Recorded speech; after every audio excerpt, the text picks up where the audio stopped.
All right, let's get down to business. Today is class 5 from our Psychedelic 101 series. We are talking about blast off basics today. Let's get into it.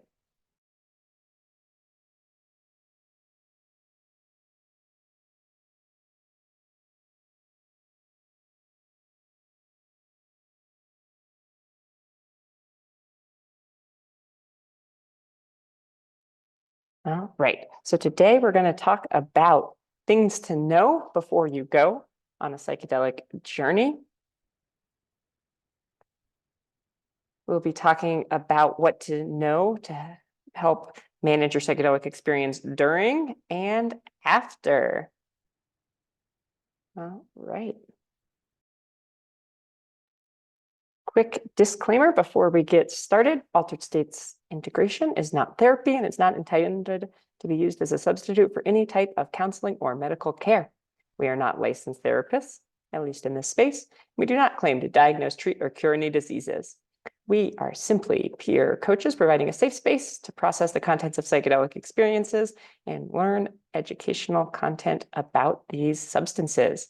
Most importantly of all, we do not encourage or condone the purchase, sale, or transfer of any illegal substances, nor do we encourage or condone partaking in any unlawful activity related to any illegal substances.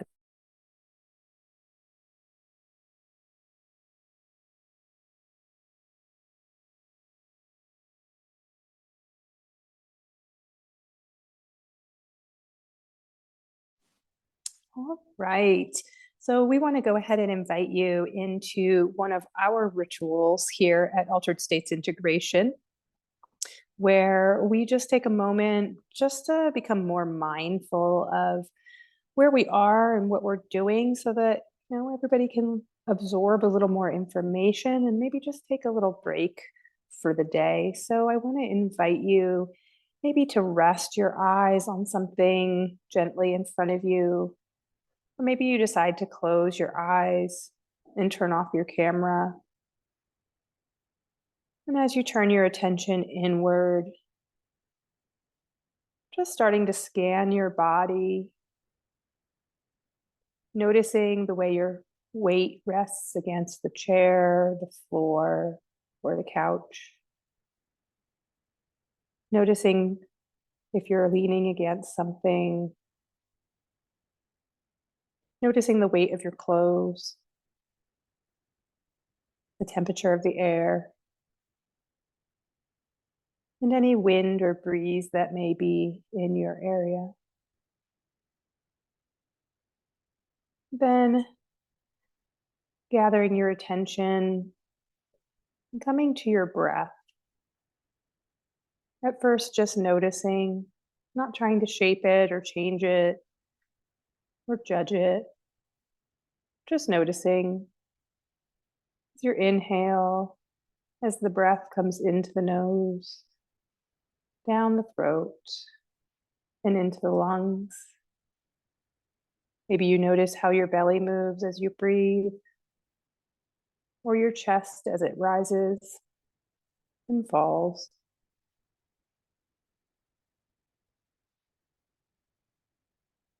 Then I want to invite you to join us in a community breath together. We'll do this 3 times.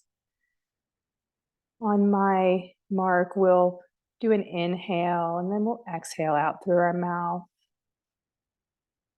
So on your next inhale, breathing in deeply, bringing the air fully into your lungs, maybe stretching a little more air into your lungs at the top.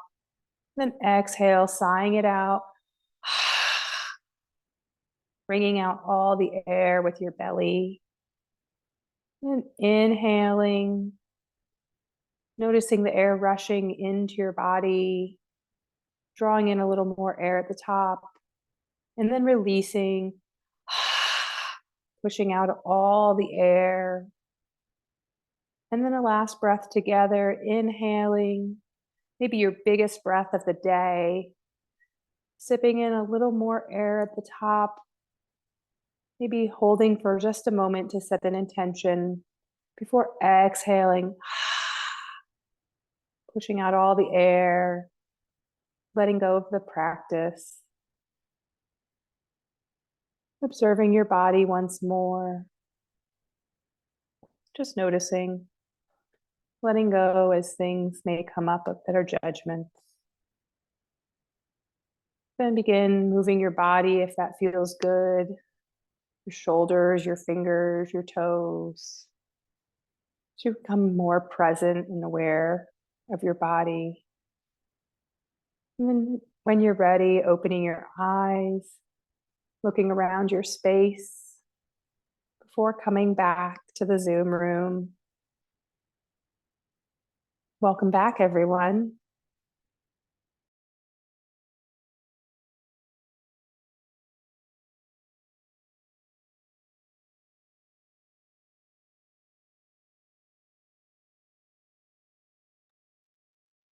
All right, let's get into it.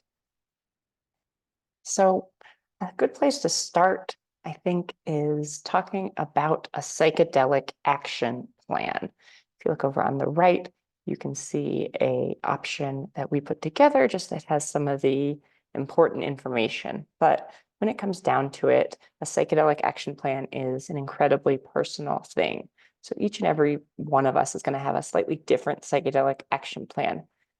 But a psychedelic action plan should take you from start to finish and outline really the important parts of your experience. This is the who, what, where, when, and how of a psychedelic experience. So what does that include? That includes what substance are you going to take? When are you going to dose? How much are you going to dose? Your set and your setting, where are you going to be for this experience? What is your intention? Who is your support person? And how are you going to integrate this experience? All of these are really important to get the most out of your psychedelic experience.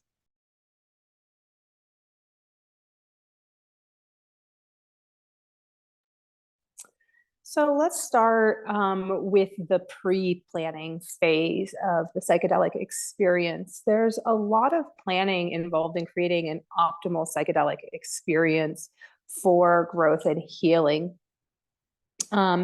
And one of the first things that we like to think about is timing. And it's important to leave adequate time for a psychedelic session. It's important to have proper preparation and then enough time at the end for integration. And it's not just setting up the trip that we're doing here. It's thinking through the entire experience. Now, most of the things that we're going to talk about today should be thought about and probably planned before you step into a psychedelic session, either by you or maybe the person that you're working with if you're working with a professional. However, we've split these sections up into the things that are part of the planning phase, the things that will be happening during a psychedelic session, and then the pieces that go into the aftercare. So let's go ahead and start talking about some of the planning.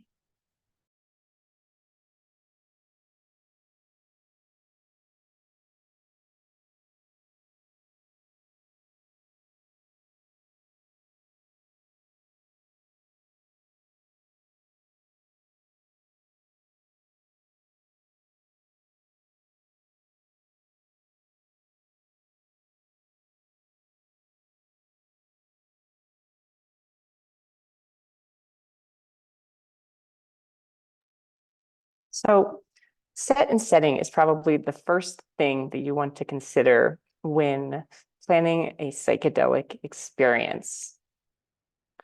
So set is one's mindset going into the psychedelic experience. Where is your head at?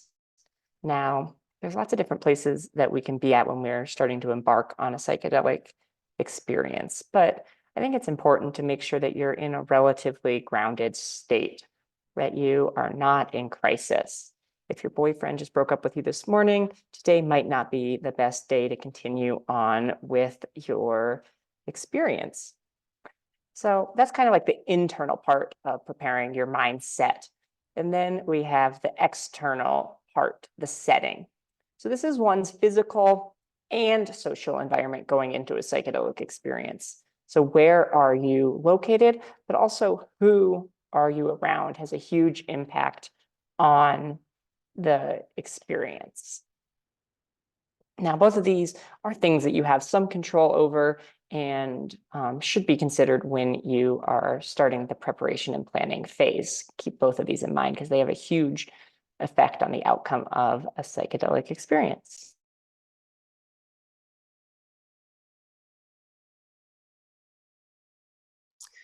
Another thing that will happen during the planning phase is you will want to think about what your intention is around exploring psychedelics. And this is kind of the idea of what are you hoping to take away from this experience? Here are some questions that might help you kind of direct what you're interested in setting an intention around. Thinking about what has drawn you to psychedelics. What would you like to change in your life? Where do you feel stuck? And it's important to realize that in the beginning of your psychedelic planning, that this is a good place to start because the intention or the why you're taking the medicine will inform the planning and the how after that. So we talk about psychedelic archetypes in one of our other classes. And if you are coming in as an explorer versus somebody who's looking for spiritual healing, then you may make some different choices along the way. Now, we have an entire class about intention setting, so I'm not going to go real deep into that today. But it is important to ask why you're exploring this space. What is bringing you here? And how is that going to inform the choices that you make? Yeah, creating intention is really an important part of having a focused psychedelic experience. All right. Before we talk about substance safety, I just want to talk about timing. It's really important to just make sure that you have enough time for a psychedelic session. This includes preparation and integration, in addition to just setting aside the time for the psychedelic experience. And there's a lot that you can do on the day of your session to really set yourself up for success. This can look like cleaning up your space, creating an altar, engaging in a mindful practice like we did earlier, maybe some yoga, really can get you prepared to be in the right mindset for your psychedelic session. So how do we be safe during the experience? It's a really big question, and we'll dive into it. So one of the best tools that you're going to have is reagent testing. Unfortunately, because psychedelics are part of a black market, there is a high risk of consuming an impure or adulterated substance. Something I want to say is that outside of a medical context, it doesn't matter who you're purchasing your drugs from. There's a risk present if you're purchasing your drugs from the black market. That doesn't change if you're buying it from your best friend or your sister. You don't know their drug dealer, and you don't know who's actually distributing the substances at a higher level. So this is why it's essential to always test your substances. So there are a couple different types of substance testing that are important to know about. Reagent testing is a huge tool, and basically they are a set of different chemicals that turn colors when you put different substances in them. So on our right, we see a sample reagent color chart. So we have our different reagents as our columns and different substances on the left as our rows. So I think it's important to note that this is a limited tool. It assumes that your baggie is one substance, which oftentimes isn't true.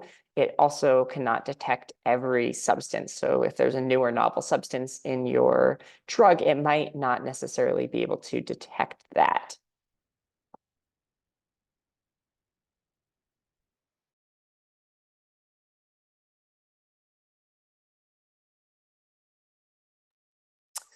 Unfortunately, our our supply of substances increasingly becoming contaminated with fentanyl, which can be lethal.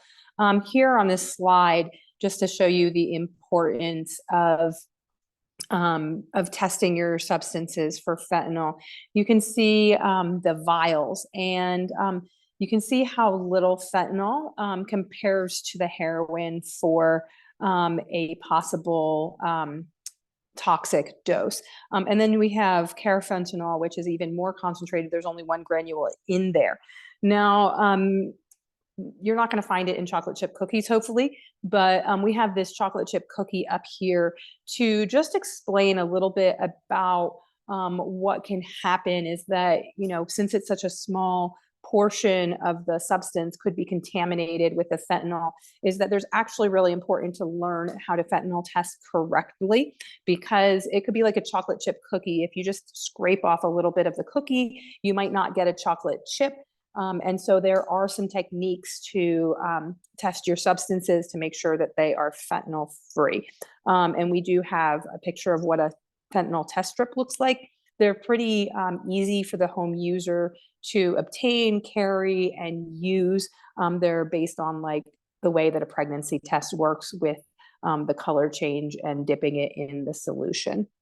And we have a whole entire presentation on substance testing that is free because we care that you are safe. So do check that out if these are techniques and tools that you're not familiar with.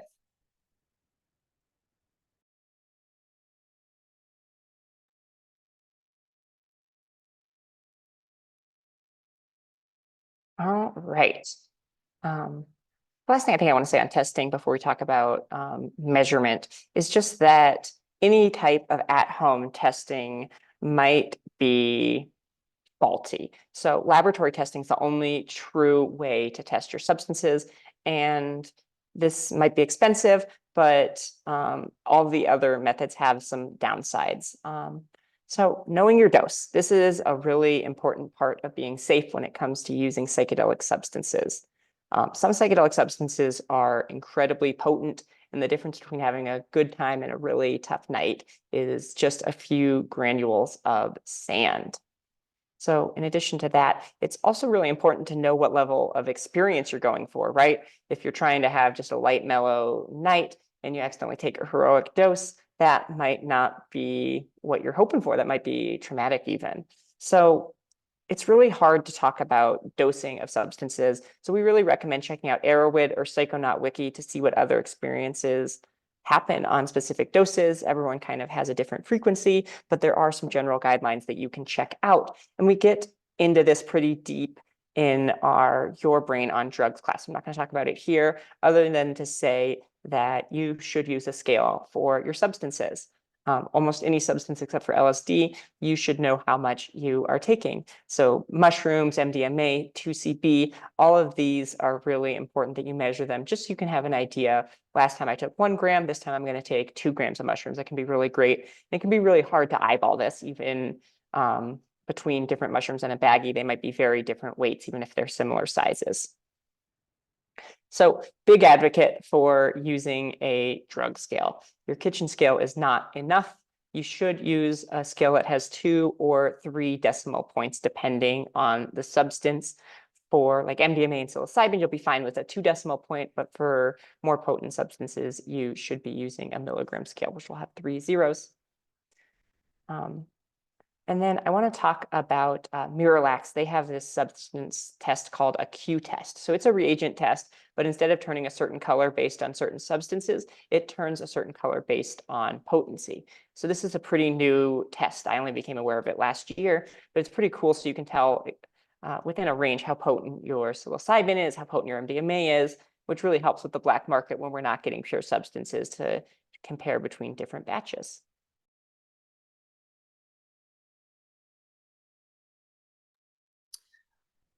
So now we're going to talk more about psychedelic support people that you might find in this space. And as a reminder, there's no legal definition here about the roles and responsibilities. So it's really important that you, as a consumer, finding these people, actually decide what is right for you and help set boundaries and expectations with your support person before you take substances with them. So some considerations for first-time journeyers. We don't really encourage people who to solo journey the first time that they've had a substance. Now, we know from our own experiences and from 50 plus years that lots of people journey by themselves and have done so safely. However, there is also some risk there, being a first time journeyer versus somebody that has a lot more experience and knows some of the ins and outs of a psychedelic experience. So it's really important to start low and go slow when thinking about your first time. And then when trying a substance for the first time, you could have an allergic reaction. It's rare, but you want to make sure that you're going to tolerate the substance and that you don't feel overwhelmed. And so having some of those experiences the first time can really get you going for the second time. And I do feel like even in a ceremonial space that a lot of your gurus will do 2 nights of a substance and provide a similar type experience where the first night is a little bit less intense than your second night as far as how much substance they're giving you.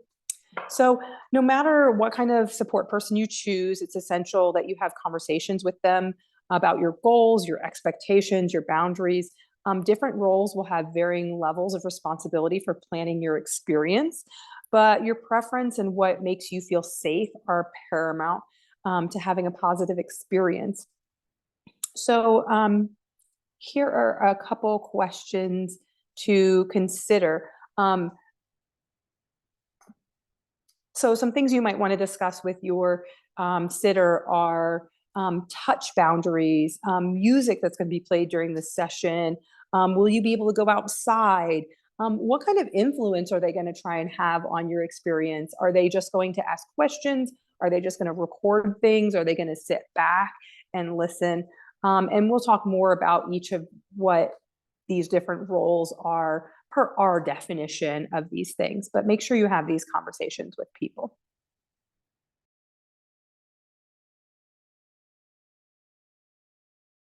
So starting off our list of support personnel, we have friends and family. Ideally, your friend is somebody who's a little bit more experienced with the substance and will look out for you during your trip. So some pros of this person is that they are familiar and hopefully trustworthy. Taking psychedelics with someone you know well can provide a sense of security and comfort, which can potentially lead to a more positive experience. This can also really deepen your relationship with them, hopefully in a positive way. Another pro is that they are probably emotionally attuned. A friend who understands you personally can offer some tailored emotional support and reassurance. They can kind of see maybe when you're getting into your head and just like have this good picture of who you are and where you're at during the experience. Some cons of this person. Oftentimes your friends and family have no training and relies only on experiential knowledge of psychedelics. They probably have very little experience handling a difficult situation. Hopefully a difficult situation won't ever come up, but if it does, having somebody who has training in that is important. Other cons, they might be impaired, right? If you're taking LSD with your friend, you're both on LSD, so they might also be intoxicated and have a little bit harder time navigating whatever comes up. And then there might be a lack of objectivity, right? Your friend might struggle to remain objective or make tough decisions if the experience becomes challenging. And lastly, I just want to say that there is potential for codependence. Like psychedelics are incredibly powerful and they can bond us to people that maybe aren't good for us or provide other intertwined experiences that might be hard to unpack later.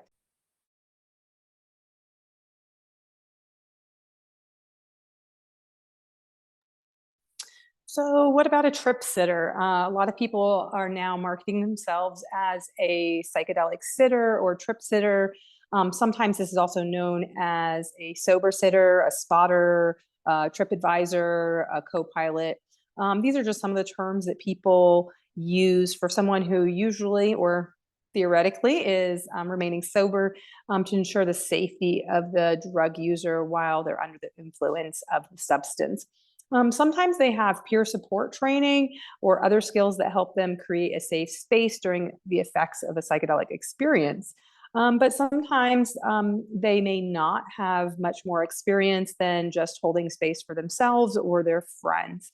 This is where it's really important to talk to somebody calling themselves a sitter to assess what kind of experience that they have in the space, how long have they been sitting for, and what they think what kind of interaction that they will have, because these names can be synonymous. But to us, somebody who is authentically a trip sitter is there mostly to create a safe space. Maybe they're there to provide some snacks when you get hungry or encourage you to drink water, but they're not there to influence your experience or to guide you or to give you words of wisdom during the experience. So this is kind of the empty space holder container where the experience that you're going to have has little influence from this person, and you're there to have whatever comes up for you. There's some pros and cons to this. So they tend to be a little less expensive.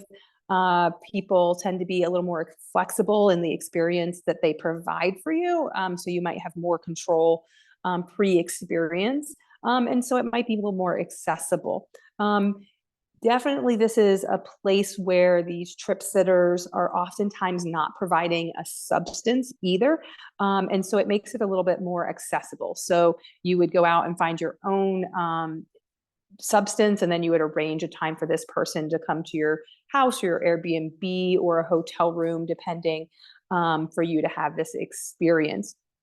The cons is that people may have a variable level of experience, and this is a very popular terminology now, so you really do want to check into that. It can be really inconsistent because there's no standards around this. Someone might actually think that advice giving is coaching and that they're coaching you through the experience, and it may not be aligned with your personal thoughts or philosophies, and it could be detrimental even. And then again, with the boundaries. So making sure that you talk about boundaries, because this person doesn't have a code of ethics per their profession to give them guidance. So making sure that this person has some detailed level of what they do and do not do for you during the session is really important. All right. Up next, we have our guide or our guru. Some names for guides include shaman, ayahuasquero. The Native American church has the roadman. So this is something that's existed for thousands of years. And a guide, simply put, is just anyone who helps create and curate a psychedelic experience and leads someone through it. Oftentimes, guides are more common among spiritual users of entheogens, and I'd say are almost always present during ceremonial usage, but not always. So what are some pros and cons of this support person? Well, oftentimes these people have devoted a lot of time and effort into studying one specific substance. So they might be a peyote guide or a ayahuasca guide. So they are often very experienced with one specific substance. And they curate the entire experience. Unlike a trip sitter, which is an empty container, they create really a comprehensive container that really incorporates set and setting for the experience. And they provide a well-crafted game plan for the entire experience that usually includes some preparation, the whole psychedelic experience, and then some integration at the end. And then they often use ceremony and ritual to provide a powerful experience and a powerful framework for the psychedelic. And the last thing I want to say is that a lot of times there is a cultural and spiritual depth present. Guides are often taught how to hold space in a very specific lineage of teaching. So a lot of people who are in this profession have learned from others who learned from others. So you have these teachings that have been passed down for multiple generations, and these insights and practices can really offer some profound mysticism or reverence to the practice. So what are some cons to this helping person? So Cultural differences, I think, is a big one.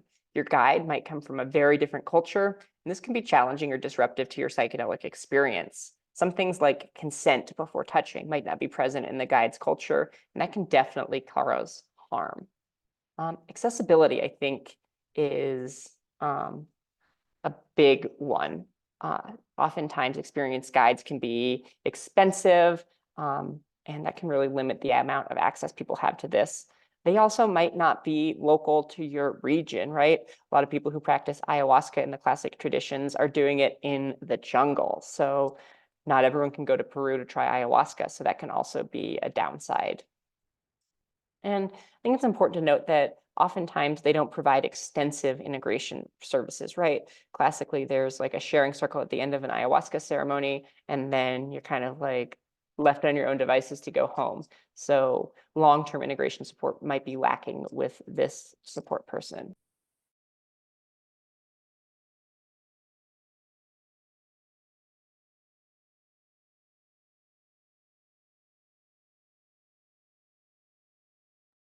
All right. And then this is more of a new helping professional, but we have the psychedelic therapist. This is a therapist who is giving you psychedelics. So this is definitely something that is emerging and still getting fleshed out. But some pros of this is that they are professionally trained, both as a therapist as well as professionally trained in a specific modality of psychedelic therapy. So that could be MDMA psychotherapy, ketamine therapy, or psilocybin therapy is also kind of emerging onto the market. So we also have structured integration. So psychedelic therapy is more than just taking a psychedelic drug. Oftentimes we have 3 to 5 sessions of therapy preparing before we ever take a psychedelic substance with a psychedelic therapist, and then some number of integration sessions afterwards.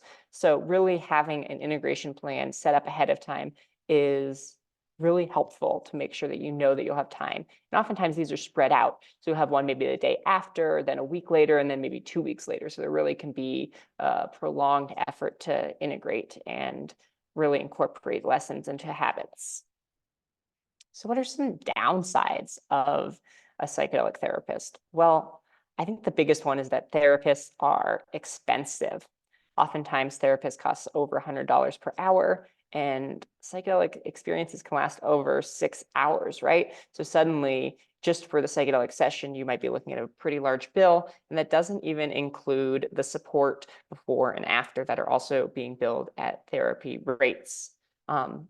Theoretically, insurance might cover this in the future, but right now, this is kind of the Wild West, and insurance is not down to pay for a lot of these sessions. And in the clinical setting, the therapeutic setting might lack the personal or spiritual dimensions that some people seek in a psychedelic experience. Many people enjoy taking psychedelics in nature, and a therapy office, although comfortable, might lack that nature aspect.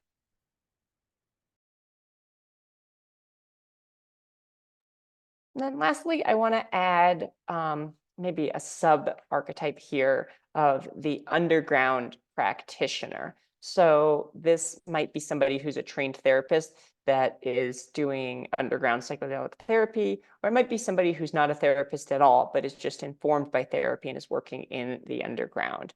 And this has its own risks. When you're working with somebody outside of a legal framework, we definitely incorporate some additional challenges.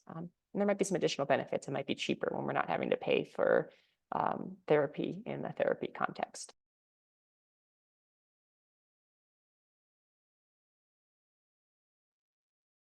So that leads us to integration coaches, which is where we find ourselves in the space. And integration coaches are helping to prepare clients for processing of psychedelic experiences. This can look like intention setting. This can look like helping to create a safety plan, promoting integration strategies before the psychedelic experience.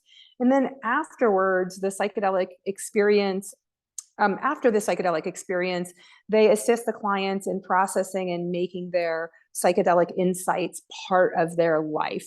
And this is really important because this is where the majority of the work happens. So if we think about the entire period of time where maybe you're getting ready for about 3 months before you do your psychedelic experience, and then the psychedelic experience lasts anywhere from, depending on the choice, 30 minutes to 30 hours.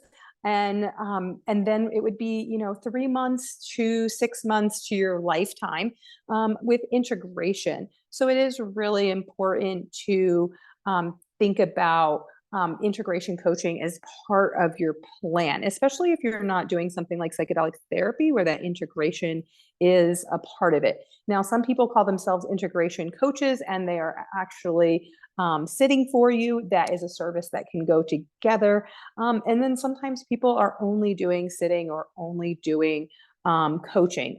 In our space, we only do integration coaching, and we don't offer sitting services right now because we are very public facing, and we'd like to continue to do that.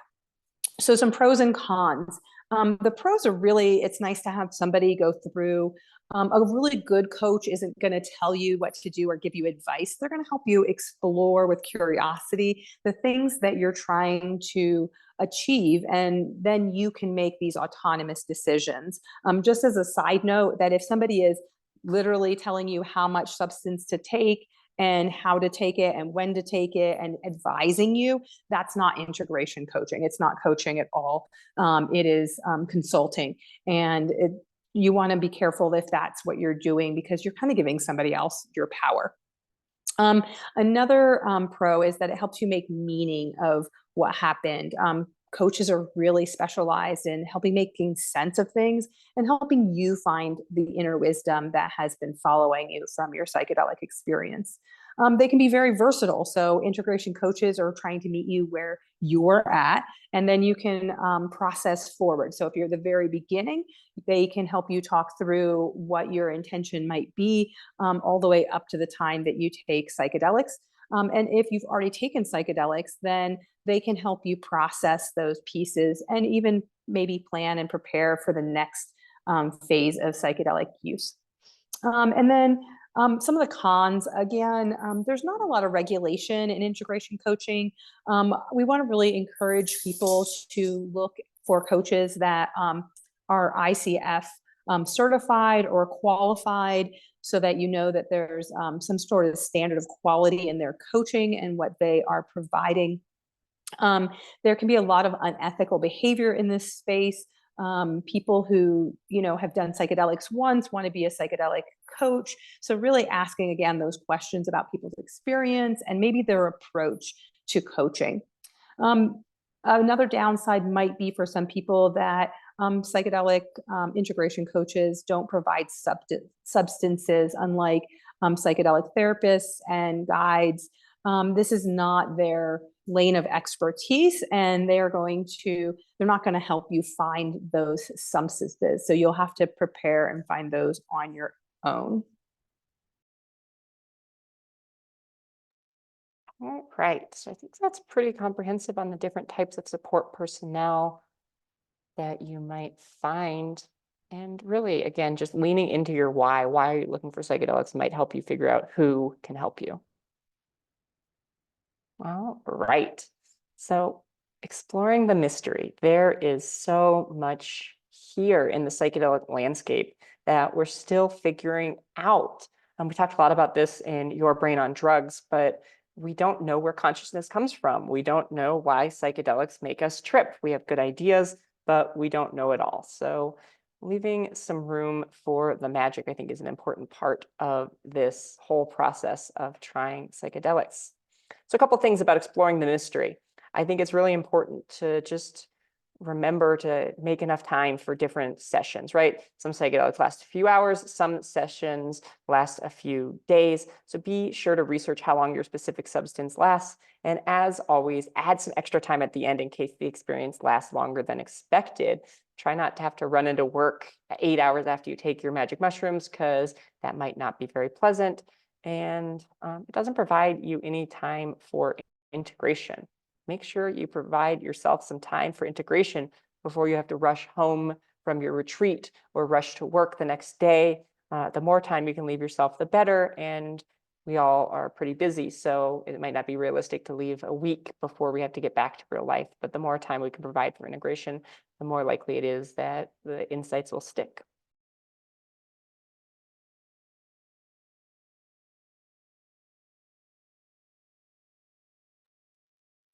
So some thoughts on some psychedelic supplies. We have an article that we'll send out after with this presentation that goes a little bit more into supplies. But it is important to think about what you're wearing and what kind of environment that you're going to be in, whether you have comfortable clothing, layering, having some sort of easy on-off footwear is important for these things. If you're having a psychedelic experience by yourself, there might be some other considerations that you'll have, if you're working with just a sitter coming to your house, that you will want to have on hand.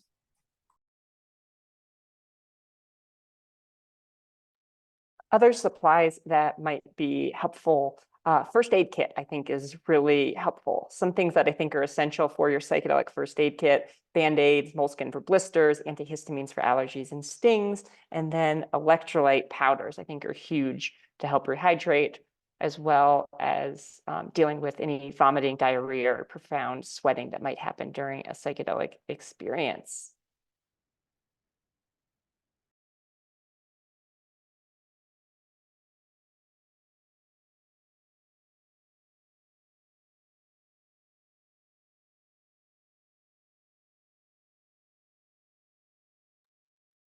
All right, other supplies that I think are important: emergency numbers, especially if you're working with a support personnel. Write down what your emergency plan is. This should be figured out and written down before the trip, but really talk about what constitutes an emergency and what to do if it happens, right? Should your trip sitter call your mom? Should they take you to a certain hospital? Should they just give you some CBD, right? Write down what you're going to have happen, as well as your emergency contact, just in case the worst does happen. And then it wouldn't be a psychedelic supply list if we didn't talk about a puke bucket. Especially with higher doses of mushrooms and other substances, there is a chance that you will puke, and you want to have that close by just in case.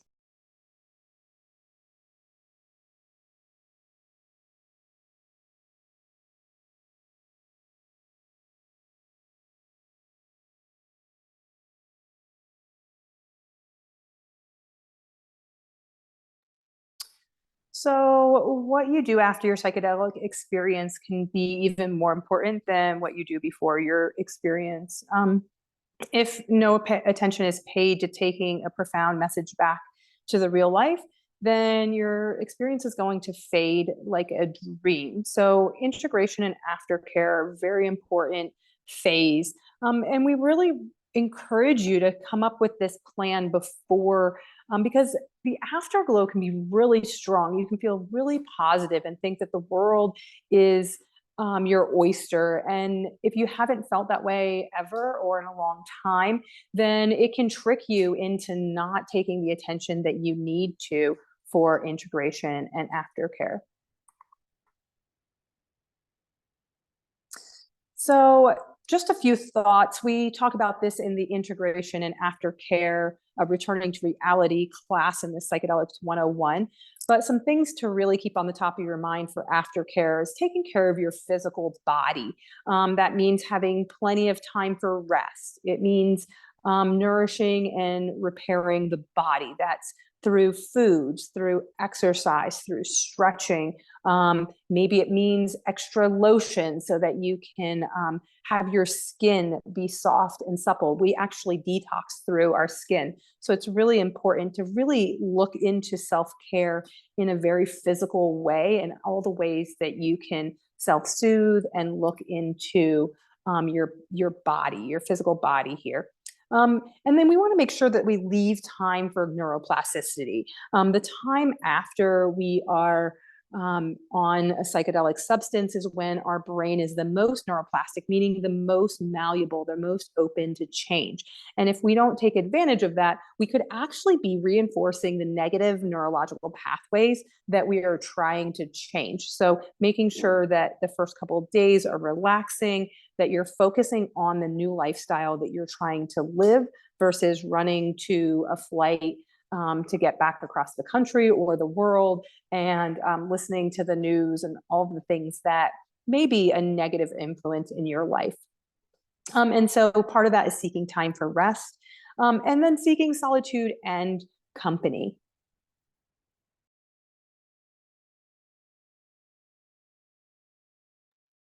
So integration, such an important complex process, but it at its baseline refers to the process that the materials and insights gained from a psychedelic experience are incorporated into one's life in a way that benefits not only the individual, but their community. And I think that this is really where the transformative part of psychedelics comes into play, where we're changing our lives and we're making others' lives better as a result of whatever we discovered in a psychedelic session. Otherwise, if we don't change, is it really transformative? So we have come up with the 4 domains of integration. This is a way of looking at integration as internal versus external, body versus mind.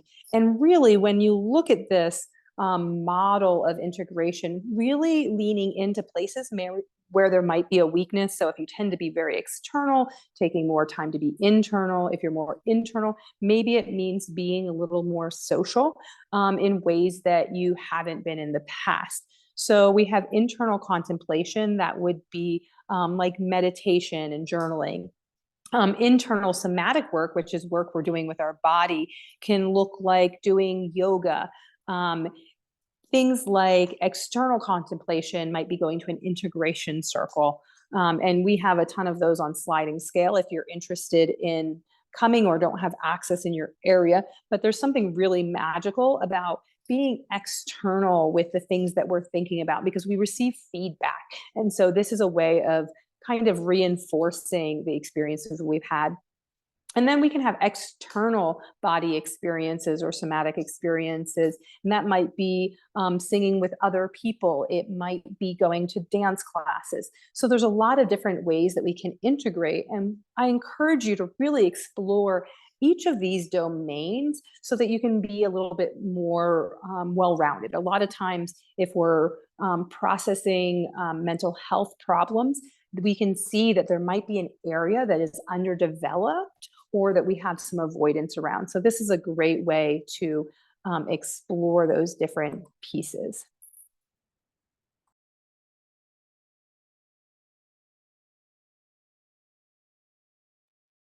All right. The last thing that we want to say is that integration takes effort. It's not one and done. Integration starts before tripping. It takes time.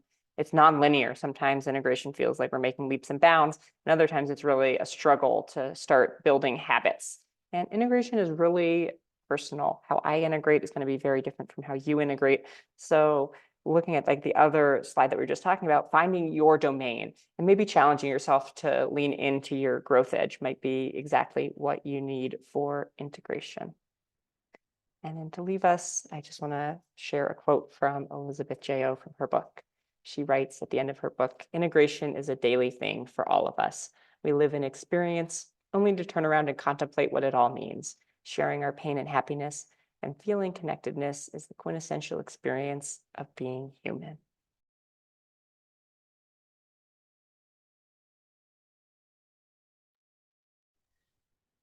Thank you all for coming. We talked a lot about a lot of different topics in this class. And it's also, the class series itself cannot nearly cover all of the topics. This is just meant to get to you going on the next step of where you're interested. Where is your gap in education? What is your next step? So we have these other classes that we want to encourage you to look at. Of course, we have the whole Psychedelics 101 series. We also have, if you're looking at setting intentions, the Why in Psychedelics. If you're looking for doing some of your own DIY guiding and figuring out what kind of psychology might work for you with psychedelics. We have a class on that. If you're coming in as the explorer and want to just explore how you can perform better, we have a neurohacking class.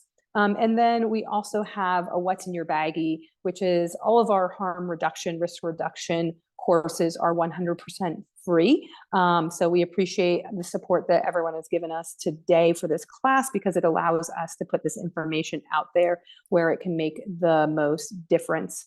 And then if you're curious, I saw somebody said that they liked that quote, and you want to learn more about me and my experience with integration and healing journey with ibogaine, you can check out my book, Breaking Emotional Addiction, Neurohacking BPD with ibogaine. And I think Toby's going to drop some things in the chat box, but I think we're about ready for any questions that you have. You can go ahead and drop them in the chat box and we can answer them. That might be pointing you towards a new resource. It could be something that we skipped over or maybe was unclear. We're very happy to entertain questions at this time. And while you're doing that, we just want to let you know that we still have upcoming events. We have several integration circles a month. We do have some that are during the day and some that are in the evening. I'm not sure, what is our next integration circle, Toby? Yeah, our next integration circle is Reclaiming Death Positivity. That will be Thursday, March 21st. Yes, we host one themed integration circle a month, as well as something that is more general every month. All right, I have a question in the chat about Miralax test. That's the Q test that we mentioned. Is that something that we would learn in your class on how to test? So great question. We were actually just talking about this beforehand. This is a relatively new test, and we actually need to go back and update our class to talk about that. Our class talks about reagent testing, fentanyl testing, stuff like that. But if you go to their website or buy one of their test kits, it's pretty easy. They have good instructions. They basically tell you how much to use, and then they have a pre-measured vial, which is nice. So it's kind of hard to mess that one up. Yeah, and the What's in Your Baggie class will cover reagent testing and fentanyl testing.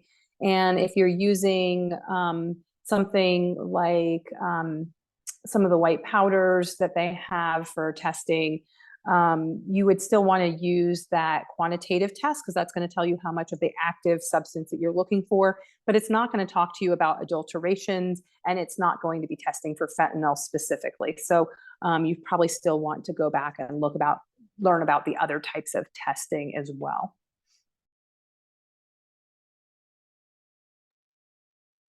Yeah, we have a question in the chat about the psychedelic action plan. Are we going to be sending that out as part of the recording, Elizabeth, or is that just our secret stash? Yeah, that psychedelic action plan is something that comes with our upcoming Ready for Altered States workshop that we are preparing to do, where we go through the action plan with you.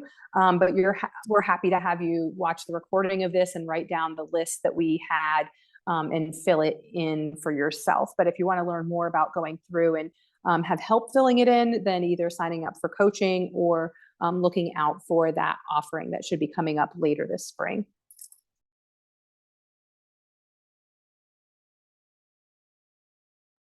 Perfect. Any other questions before we stop for the day? Thank you all so much for coming and supporting. We really appreciate you being part of our community.